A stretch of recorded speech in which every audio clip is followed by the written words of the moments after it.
Okay, ladies and gentlemen, welcome back. We have our two candidates running for the District 7 congressional seat, which covers Brunswick County and several other counties across southeastern North Carolina. We have the incumbent Representative David Rouzer is with us this evening, and his challenger, J. Wesley Casteen. Please give them a round of applause if you would. Thank them for being here. We are going to run this forum similar to what we did for the past. Each candidate will have a 60-second opening statement to make. We'll go Q&A back and forth. We'll alternate who begins first and second. We will try to take some questions from the audience as well, and then we'll have 60 seconds for a closing statement, gentlemen, as well. So we're going to begin with, let's go alphabetically. We'll begin with a 60-second opening statement from candidate J. Wesley Casteen. Mr. Casteen. Well, thank you, John. I appreciate everyone coming out tonight. I'd also like to thank the Alliance of Brunswick County Property Owners and everyone else who's participating in hosting this event. As John said, I'm Wesley Casteen. I'm the Democratic candidate from the 7th Congressional District, which covers 9 southeastern North Carolina counties. And I'm a lifelong resident of North Carolina, and my family roots extend for 7 generations throughout this district. The North Carolina that we have today is not the North Carolina of even a generation ago. Change is inevitable. We should not fear it, but we should respond to it. We should adapt to it. However, adapting to change does not mean doing the same things over and over and expecting different results.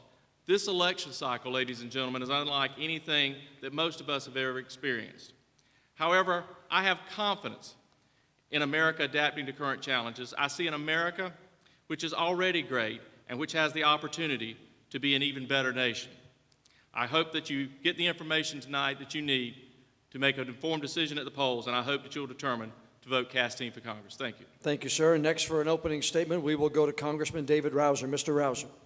Thank you very much, John, and I, too, would like to thank the Alliance for hosting this forum. In fact, this is the 3rd straight forum that I have been able to participate in, hosted by the Alliance here in Brunswick County, and I greatly appreciate that opportunity. You know, I believe in an America that is prosperous at home and strong abroad. And how do we do that? You do that by getting the federal government off of the backs and out of the pockets of our hardworking small business owners, entrepreneurs, and workers all across this country. I also take the responsibility of addressing the local issues that we face in this district very, very seriously. I have 3 different offices, 2 here on the coast, 1 on the northern end of the district to help address any constituent issues that we may have. I also work very hard to get on 2 committees that are critically important to the district and the country, the House Agriculture Committee and the House Transportation and Infrastructure Committee. And those 2 committees in particular help me to address the beach renourishment and nourishment issues, as well as the dredging of our inlets and our waterways. Look forward to your questions. Thank you, sir. Mr. Rouzer, I'm going to ask you for the first response to the next question, or the first question. The federal deficit is more than $19 trillion and growing every day. Would you support balanced legislation to rein in spending and increase revenues in order to lower the deficit? Well, the way you handle the $20 trillion debt is you've got to do 2 things. You need to grow the economy at 4 or 5% a year, not a measly 1% a year as we've been doing the last 7 or 8. And how do you do that? Again, you unshackle, get the chains off, unshackle the chains that are just dragging down our small business owners and our entrepreneurs. The rules and regulations that we have in place at the federal level cost the national economy $2 trillion a year. So you address the economic issues by reforming the tax code, get rid of the rules and regulations that are killing the economy.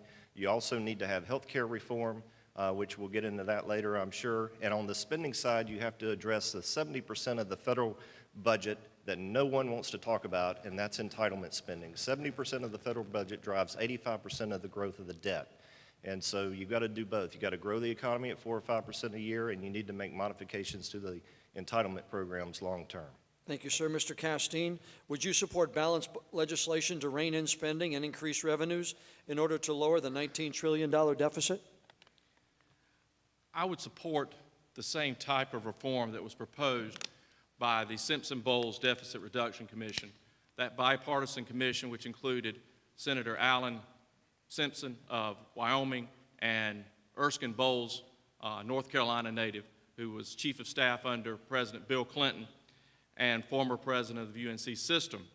And Erskine Bowles, in presenting the report from the commission, said that you cannot grow your way out of the debt problem, you cannot cut your way out of the debt problem, and you cannot tax your way out of the debt problem. It's going to require a multifaceted approach, which includes elements of all of that. Right now, we're talking about growth in the United States at around 2%. Realistically, it's probably going to be in that 2 to 2.5% range for the next foreseeable future. Any projections or planning that requires a 4 or 5% growth is just completely unrealistic at this time. So we're going to look at many alternatives. We're going to need to look at many alternatives, which include growth, but they also include additional tax revenues and additional changes in the way we spend money in the United States. Mr. Casteen, second question, first response to you. Many believe federal spending should be reduced. What specific programs would you either eliminate or reduce funding for? As the Congressman has noted, the largest proportion of our federal spending relates to Social Security, Medicare, and interest on the debt. Those three items together account for about 66% of the spending of the federal government. That leaves about 17% for defense and about 17% of federal spending for everything else that the federal government does. So we're already squeezing that bottom 17% about as much as we can.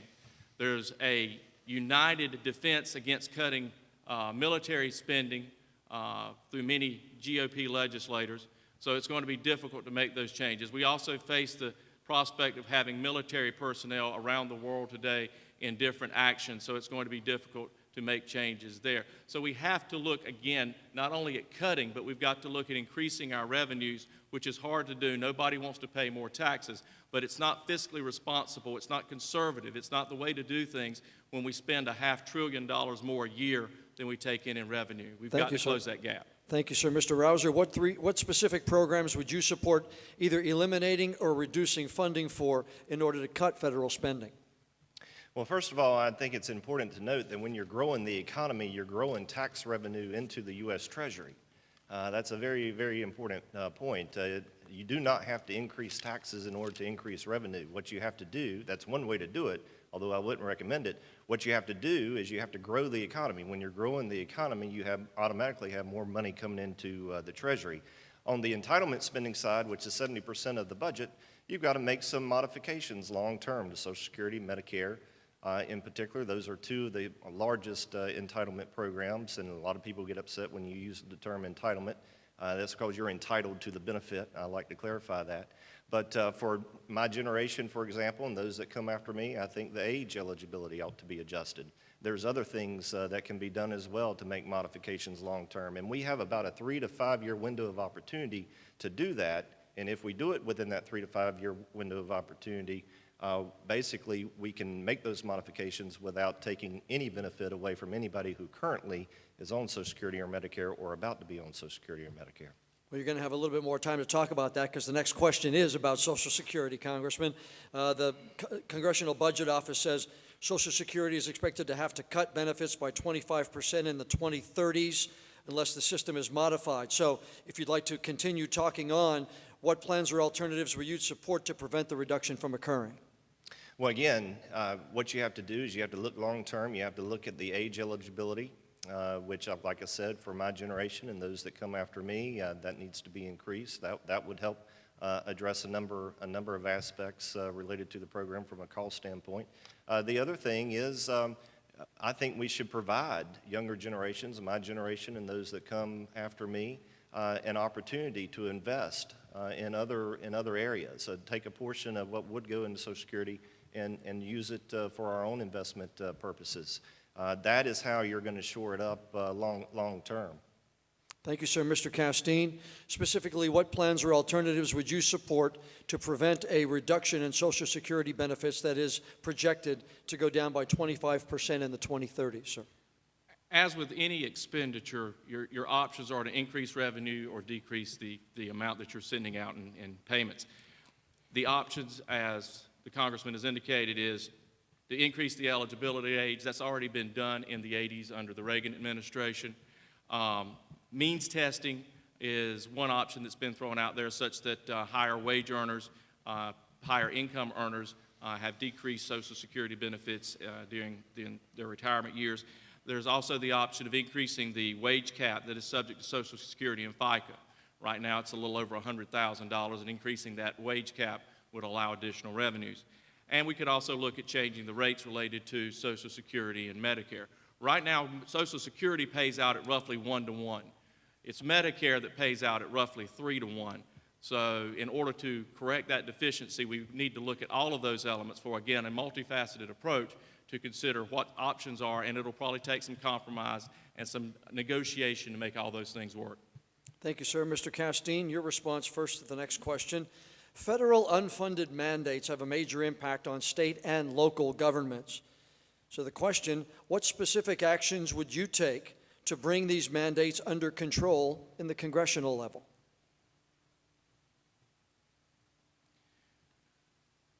It's hard to say specifically what I would do without knowing which mandate we're talking about, but it is unfortunate that the federal government passes on regulations and seemingly sometimes without concern about what the implementation process might be, what the cost might be to state and local governments.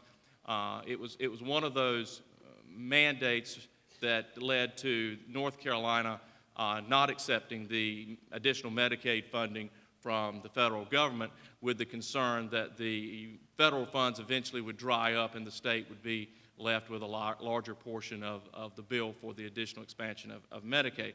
So what I would argue is that there must be some consideration at the federal level to either provide a means of funding for those or to consider the implementation necessary to make those as painless as possible when passing those regulations and those requirements on at the state and local level. Thank you, sir. Mr. Rouzer, what specific actions would you take to bring federal unfunded mandates under control before they impact state and local governments?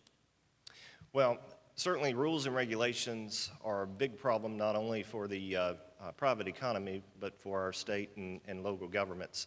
And as I mentioned before, those rules and regulations are costing the national economy $2 trillion annually. $2 trillion. Unbelievable amount of cost there. I have been a sponsor and helped to pass the REINS Act in the U.S. House, which the whole purpose of that was to rein in the rules and regulations and mandates that were coming out of Washington. But the best way to address a lot of these rules and regulations is to cut the spending and cut the bureaucracies that are issuing those rules and regulations. And there are a number of us that are in the House that have been working on that in very significant fashion. However, we have some difficulty in getting our legislation through the Senate, and of course, when we do get it through the Senate, it's vetoed by the President. So, alas, have gotten nowhere on that front. But that's what we've got to do if we're going to make life much better, not only for the private sector and grow our economy, but for our states and our local governments. Thank you, sir. Mr. Rouzer, your response first to the next question. We just learned this week that for people receiving health insurance under the Affordable Care Act, their premiums may increase as much as 25%. Would you be in favor of repealing what is commonly called Obamacare, or would you do something other to improve sections of it and keep some still the way they are now? Well, what would be in the best interest of the country and for every citizen in the country is to repeal Obamacare in its entirety and put in place patient-centered reforms that help to encourage competition and transparency. If you're going to get the very best product for the lowest possible price, you've got to have those two ingredients. You've got to have competition and you have to have transparency, and we have neither in the healthcare sector or in the insurance sector as it relates to health insurance.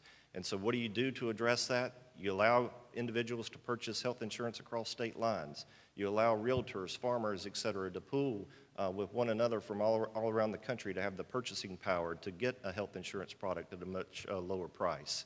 You have tort reform nationwide to help drive down the increasing cost of health care. And there's a number of good common sense provisions that you can do. In fact, you can find a lot of these at better.gop.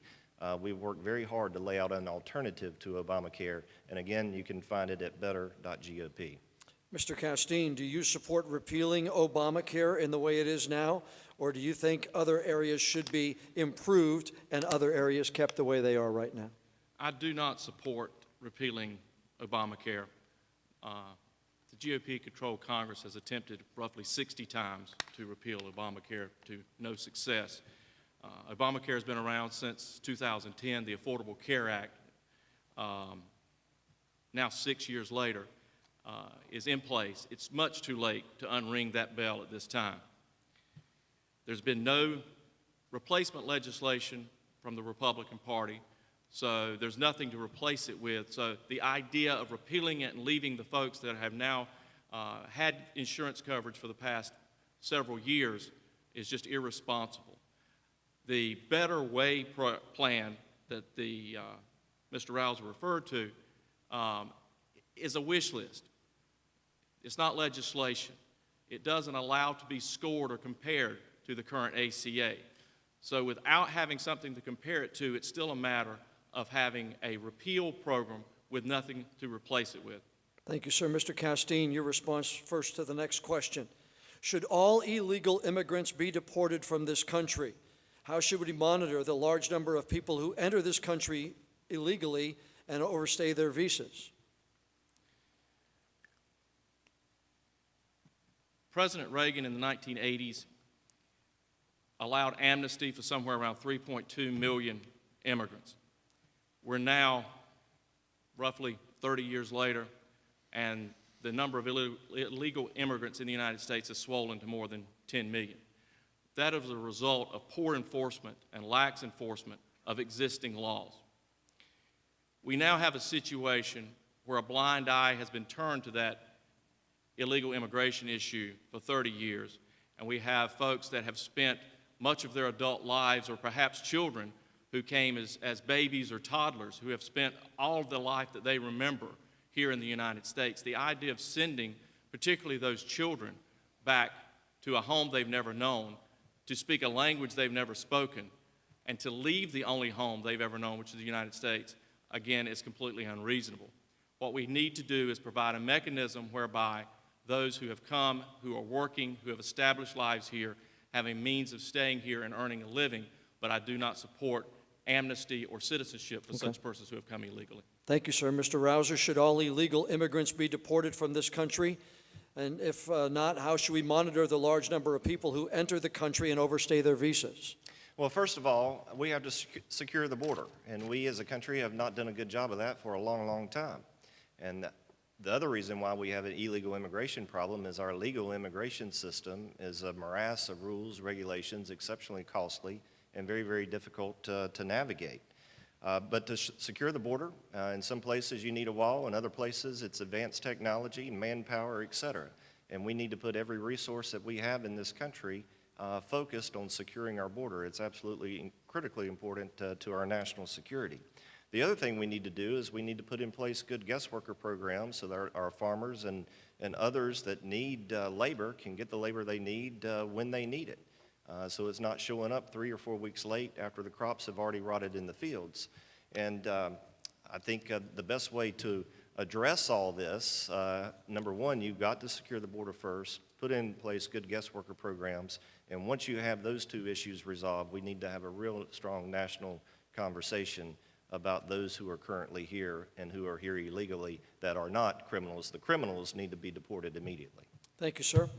Mr. Rouzer, do you support offshore drilling off the coast of North Carolina for oil or natural gas? And what regulations need to be put in place to protect the environment of the beach and the coastal areas? Well, in general principle, I'm for energy production in all places where it is possible, feasible, and environmentally safe to perform. Energy is critical to our national security. It's one of the reasons why I voted to increase or lift the oil export ban.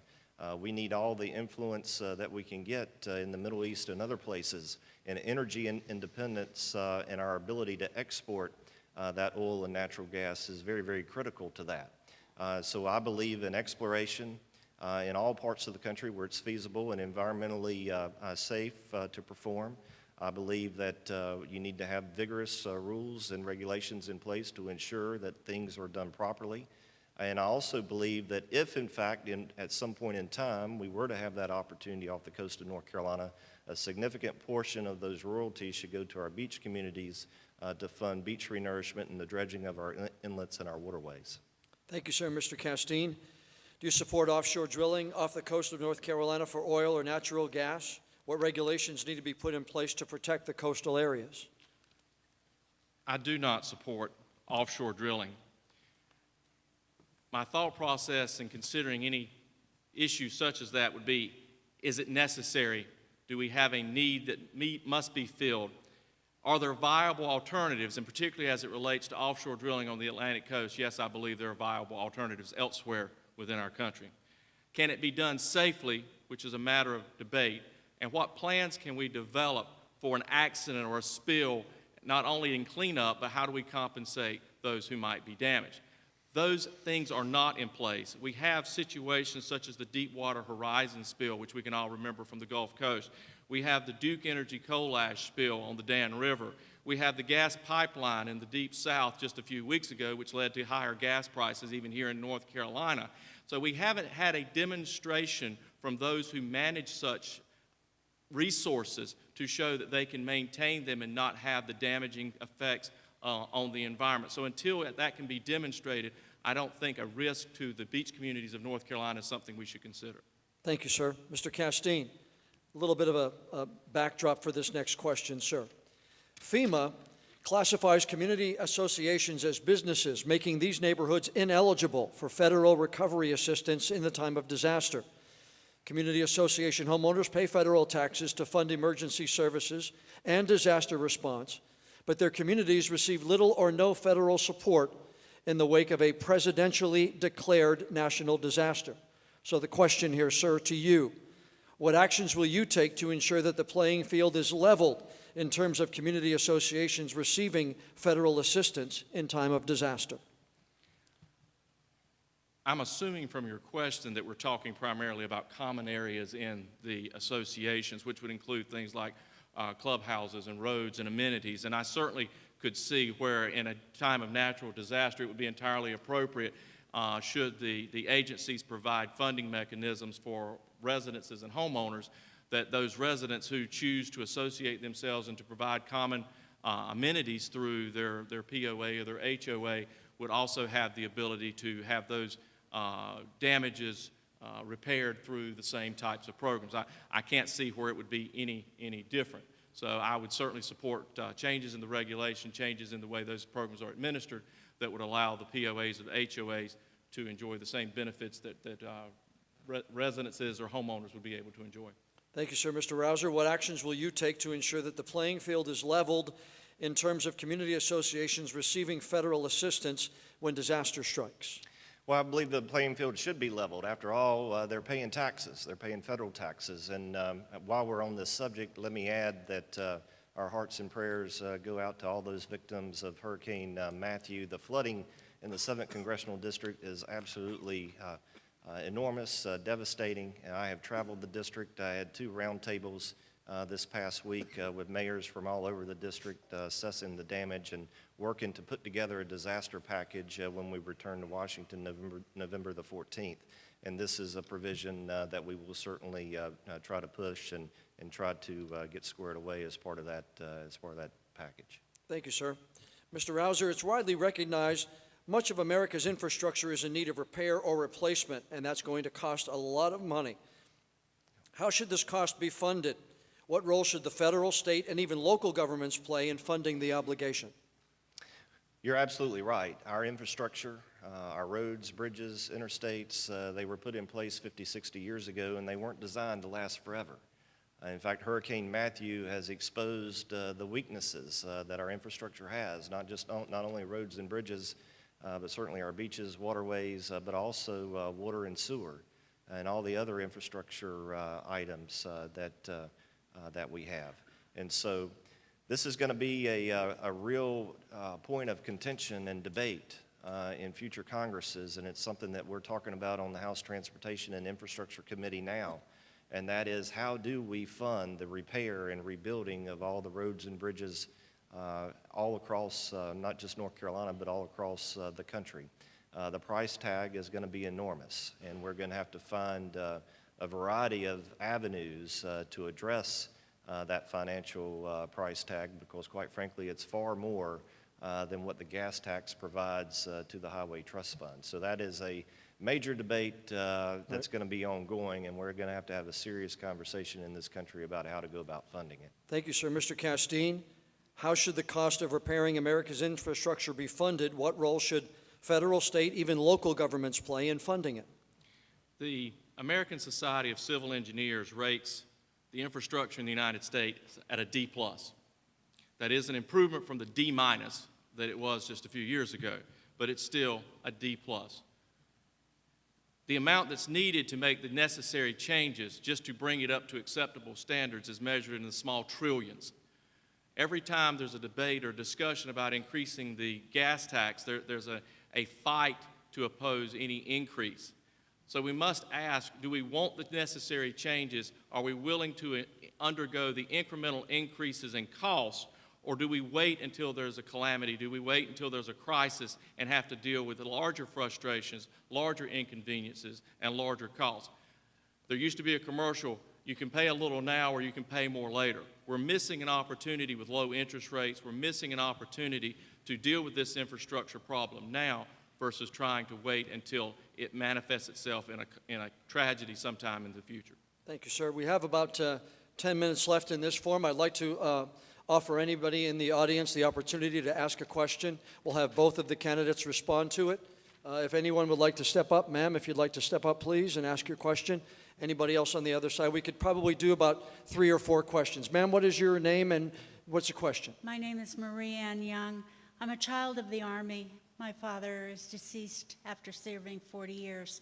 Came to my attention this week that soldiers in California are being asked to repay their bonuses, their re-enlistment bonuses.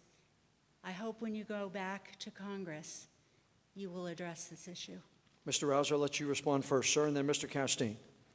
I learned of that this week as well through media reports, and I can't predict precisely how Congress will react, but I do know that myself and a number of colleagues will certainly be pushing to keep that from happening. That is quite unjust to give and then taketh away, particularly for our men and women in uniform. Mr. Casteen, your thoughts, sir? As I've heard that report, it related to National Guard soldiers who were called up through the state of California, and a number of recruiters improperly made requests for bonuses related to those servicemen.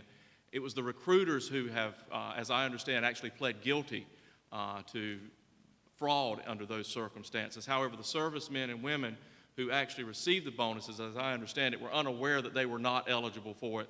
They received the monies in good faith, and also I believe it's probably as much as 10 years ago that some of these monies were paid. So I cannot believe that it would be appropriate to now go to them and ask for that money back when they've done nothing wrong except do exactly as they were asked, which was to serve their country and to do it admirably. So I think something should be done to address that issue.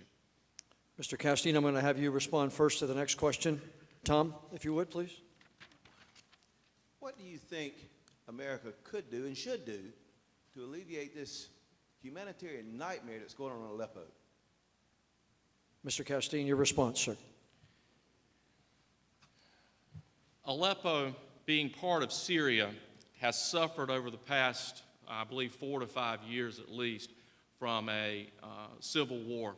Hundreds of thousands of people have been killed.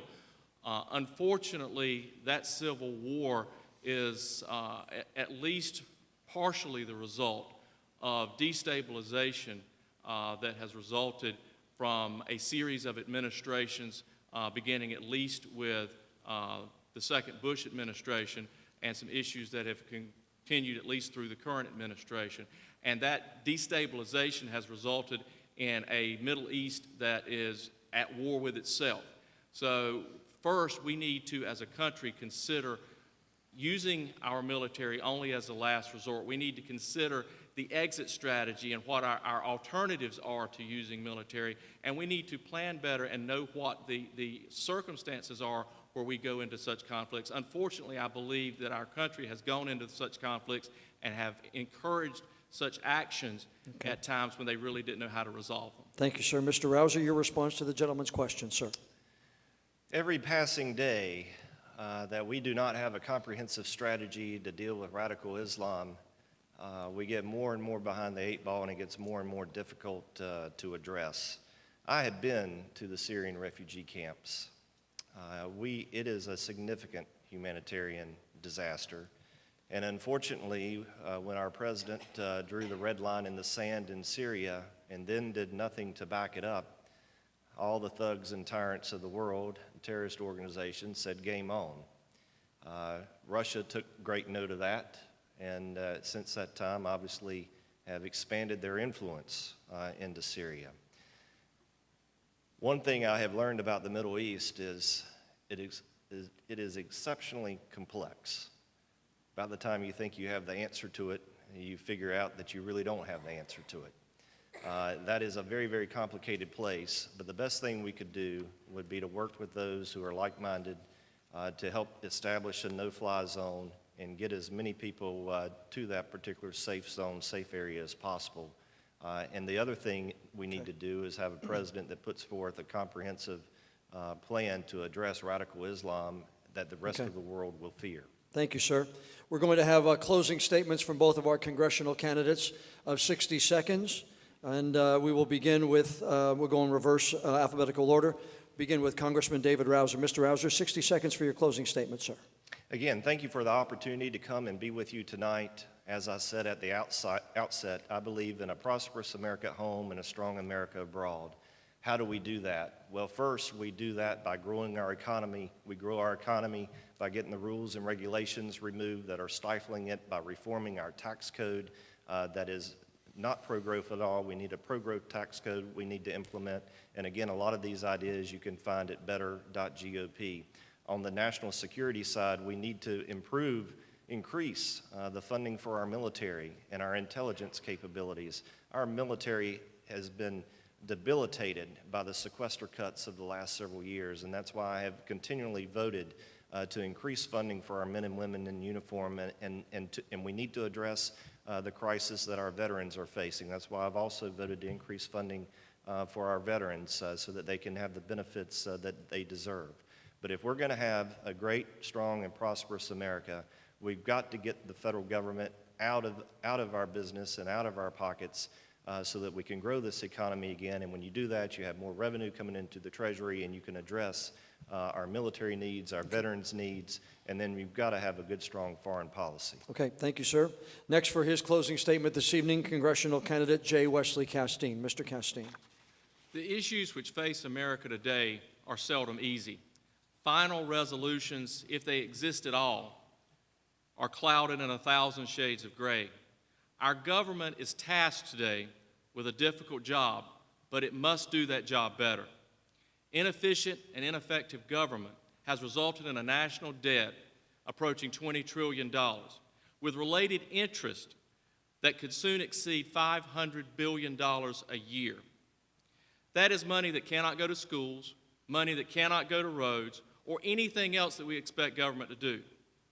The federal government is mortgaging the futures of America's children.